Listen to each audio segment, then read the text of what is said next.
Bonjour et bienvenue sur Isobourse. Vendredi 3 mai 2019, l'indice CAC 40 a terminé la semaine sur une baisse hebdomadaire de 0,4% à 5549 points.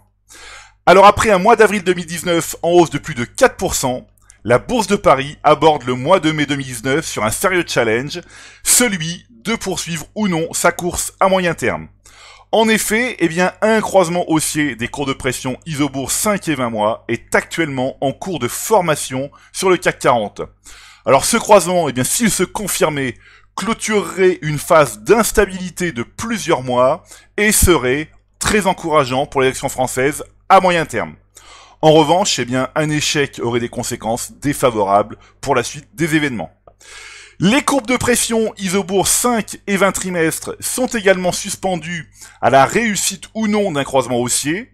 Là aussi, il va nous falloir faire preuve de patience pour vérifier la capacité du marché à reprendre sa tendance haussière de long terme après le choc du quatrième trimestre 2018. Mais le marché parisien, n'est pas le seul à être dans cette configuration. En effet, d'autres grands indices abordent eux aussi un mois de mai 2019 où acheteurs et vendeurs vont s'affronter pour valider ou non la hausse des marchés financiers à moyen terme. Alors, en analysant, le consensus Isobourse des principaux indices mondiaux à moyen terme et notamment la synthèse générale en bas à droite, on constate ici que le vert est en train d'émerger après des mois dans le rouge. Alors comme sur le CAC 40, un croisement haussier des cours de pression Isobourse 5 et 20 mois est en cours de formation sur l'indice S&P 500, donc l'indice élargi de la bourse de New York.